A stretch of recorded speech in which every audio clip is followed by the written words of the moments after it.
what we've discovered about dinosaurs. You understand something about CRISPR or quantum computers or supersonic planes. Like, maybe you won't work on those things tomorrow, but maybe there's some way in which that is part of your life and you at least know about these topics and you're having conversations that are interesting and you're more a part of it than you would be otherwise. I believe that having more people understand complicated issues means that more people will participate in making sure that they go right. That's what I'm trying to do on my show. I like that you say that. I was in Washington State, and I was at an event where we're working with Microsoft on basically like getting AI into schools, like having kids learn, teachers learn, whatever. And they set up this program where the teachers are advising on it. So they're going, this is what we actually need AI to do. So don't just give us AI. This is what we need you to help AI or make AI do for teachers. You know, so it's lesson plans, it's helping them mark and grade and all these things. Perfect teacher's aid. Exactly. It's supposed to be that. Not a teacher. Right, exactly. And then and then parents also like, this is what we need AI to do. And we're at this launch event, and I'll never forget this moment. One of the student journalists comes up, and at the end of like all the other like journalists, they've all asked their questions. And then this student journalist comes up and then asks the president of Microsoft, Brad Smith, goes, hey, I see that you've got this panel convened that's going to be doing all of this in the schools. Do you have any students on your panel? That's an amazing question. And all of us in the room were, you know, you're like, huh? All of us. And then Brad, to his credit, was like, no, I didn't think about that. And why don't we? And then literally on the spot was like, oh yeah, we got to do this. But to your point, that's awesome. Even in that moment, I found myself going, oh yeah, you take for granted how we are constantly building futures, but not engaging all the people that the futures are being built for. And then when we get there, we're going to be like, how did we miss this? And it's like, yeah, but did you just ask everyone? Did you ask everyone what they, like, Eugene, what do you need from AI? What do you want AI to do for you? Do you know what AI is? Let me start with this. Because Eugene is very... what AI is, first of all. Eugene is my Luddite. Eugene is fully my Luddite friend. I always compare everything new with how things were before there was technology. So I hear what you're saying and I hear what he's saying and I combine it to before there was technology to disperse information and get people into doing something for the collective good without sometimes general understanding of it is wars. So a few men would decide this is the greater cause for what we're doing this. Damn. And then there'll be conscription. So you don't have to understand fully why we're doing this thing. So we're going to make you do it. So while you're at this thing, you might discover some people might make it, some people might not, but you look at the ones that came back from wars and how many industries were built. It's always been an accelerant for technology, for ideas, for industries, for businesses, customizing cars, building technology, weapons, private jets. It's always because of something huge, catastrophic that happened that included conscription. And I guess once you add a little bit of pessimism in there, you can find a lot of ideas when people push back. Because people just usually go with something. So what I like with explainers is it always starts with, have you ever wondered why? But then you have to stick around to the end to go, what are you going to do about it? Yeah. So that usually in now normal society, it's elections.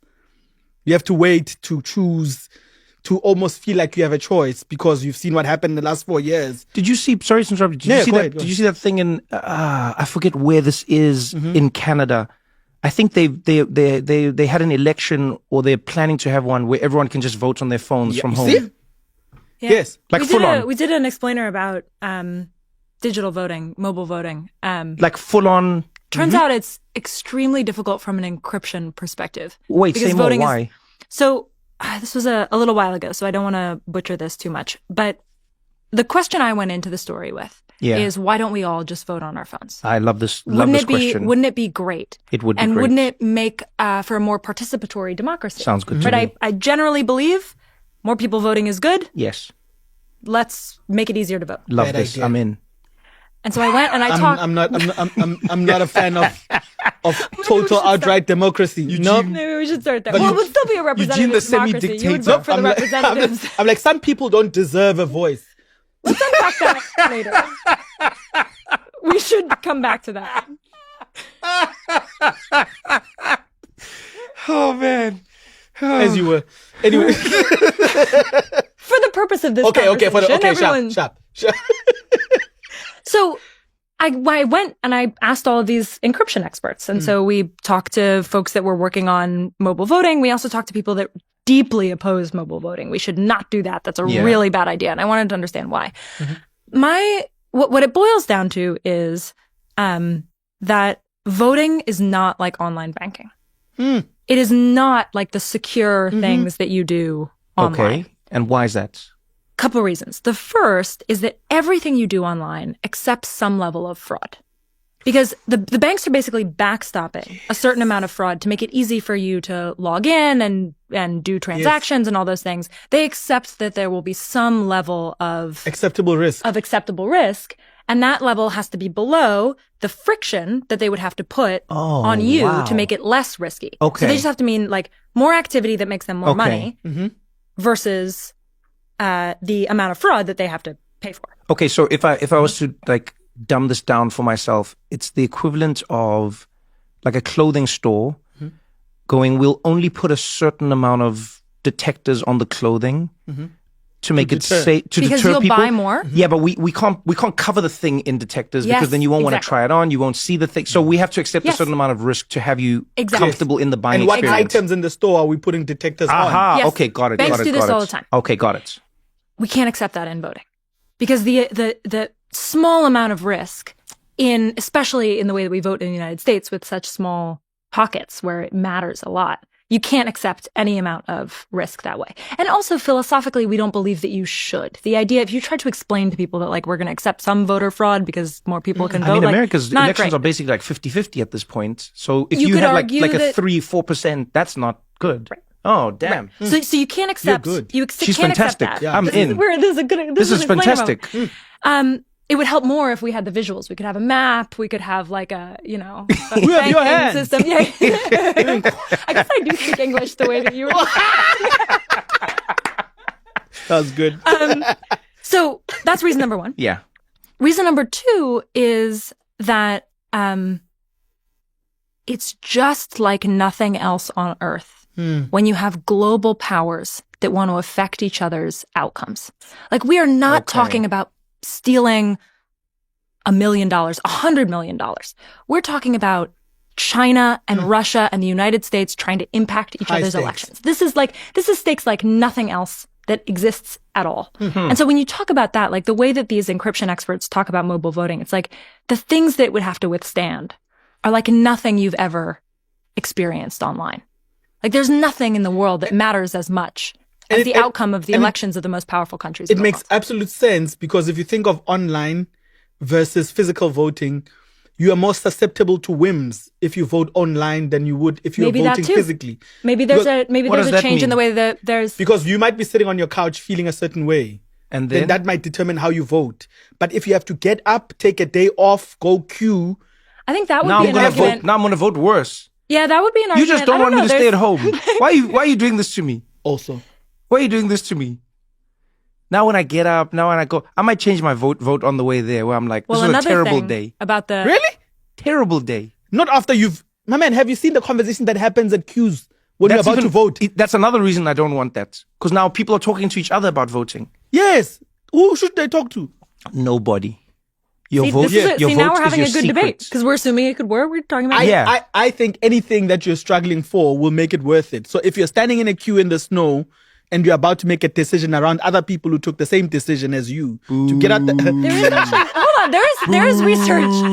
There's research on the fact that it's like a community builder. But that's a separate argument. That's a separate argument. I generally you make up your mind. Whose side are you on? Hold on. She's not on anybody's side. That's what makes her good. She's encouraging discourse, Eugene. Boo. Okay, one more interesting thing about voting is also the ways that you would have these countries hack voting. Yeah.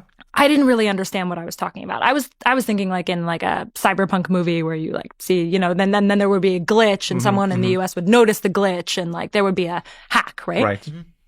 A lot of these encryption experts were like, listen, the way that they would do this is like, we already know that in districts, if it rains, it marginally affects voting. Yeah. But the outcome of older people, and those people are more likely to vote this way. And then all of a sudden, because it rained, that one district that affects this one state, that affects the electoral college, that affects this, all of a sudden. And so what they would do, this gave me the heebie-jeebies when they said it. He was like, you could imagine a foreign power just digitally making it rain in just the right places, and we would never notice. Cloud seeding? And I was like, making it like digital cloud seeding. Like digitally making it rain. Like I'm making it the lag time on the screen. They could make it a little bit longer, and that would mean that fewer people would vote, and you'd never notice. Or the login, maybe they would make it mess up a couple times, and that would affect like older people in particular. Or like just a little things on the edges, and then you'd have an outcome that you didn't expect. The politics would have very little to do with that. That's literally how I keep Eugene out of my house when I don't want him to visit me. I'll make the lock a little tighter. I'll jam the door a little bit more. And he hasn't and noticed. Then some days he just doesn't. Yeah. I'll be like, yeah, come over anytime. And then he'll be there. Didn't come in. but you know what? It makes so much sense. So that is crazy to think about it like that. Is like. So you go down, the way that we did this episode was you go down this rabbit hole and you're like, okay, these are all brilliant people that I'm talking to that have thought about this their whole lives. These are all the reasons why you wouldn't want it. I'm like, okay, but you could, right? Like this isn't, I've talked to people who are building rockets. Like this isn't rocket science. Like you could do this, right? Like there has to be some. And so I'm pushing like optimistically, like this could work, right?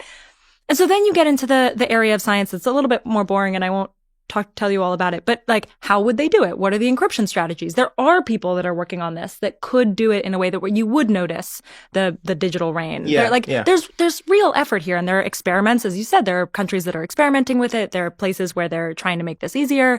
And I think, the episode ends with, like, it's worth the effort to try. Like, here are all of the reasons why it's way harder than you think. Yeah. And it's not just like, oh, I bank online, I should vote online. But we believe that more people voting is a good thing. You could be part of a future that allows that to happen. Like, here are all the smart people working on this hard problem. And so you don't end the story with, oh, it's way harder than you think. You end the story with, oh, here are all the smart solutions. It's ongoing. If you want to participate, you absolutely should. Don't go anywhere, because we got more What Now after this. This episode is brought to you by our friends at SurveyMonkey. You know, Eugene, I don't know if you've ever thought of starting a business, but every time I think about people who start businesses, I'm like, man, you need a specific kind of bravery. And by bravery, I mean terrifying uncertainty. Because think about it. Right now, everywhere in the world, there are people making massive life-altering decisions based entirely on a vibe, just a feeling in their gut. That was me when joining the podcast. You know what I mean? Mm-hmm. But what if you actually knew the truth when you started a business? What if you knew your direct reports weren't just nodding along, but actually had thoughts that they were too polite to tell you? Or what if you knew that your best customers were already halfway out the door to a competitor? Because let's face it, we like to say follow your heart, but in business, ignorance is a very expensive hobby. The good news, Eugene, is that SurveyMonkey takes the fear out of asking and the doubt out of deciding. It's the difference between walking into a meeting with a hunch and walking in with 500 validated opinions, which mathematically is better for your blood pressure. The truth might hurt for a second, but it's cheaper than being wrong. So let's get you a survey and some actual answers. Sign up for an annual plan at surveymonkey.com/whatnow and use the code WhatNow for 2 months free. That's 2 months free with code WhatNow at surveymonkey.com/whatnow. You have any questions? Is it too late for me to run a survey about who doesn't like you in the podcast? What do you mean, who doesn't like you? Like me? Like you, yes. Specifically, the person in front of me. I think surveys are supposed to be anonymous so that people's feelings don't get hurt. But I did type anonymous there. Well, I mean, now I'll know that you typed it because... Do you have a problem with the working condition? I haven't sent it. But you want to make a survey about... I haven't sent it yet. You can just use the code WhatNow to get 2 months free when you do it. Instead of 2 months to complain about you. I feel like this got personal.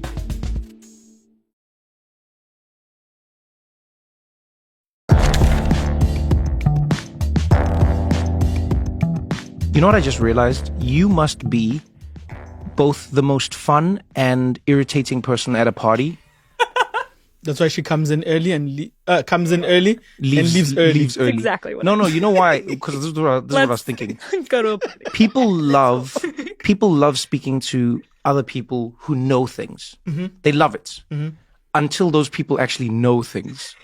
That's what I've learned. No, but I don't know anything. No, but you do. You see, you do. Because let's say we were at a party now. We're all standing around with our drinks, right? And we're all having this conversation. We're all, yeah. So how do you know, Eugene? Ha, ha, ha, ha, ha, ha, ha, yeah. And then I'm like, the election, I think they should vote. You saw in Canada, they're gonna do the digital voting. Then you go like, oh yeah, actually they did a thing on the, then we're like, no, but the thing, and then you encryption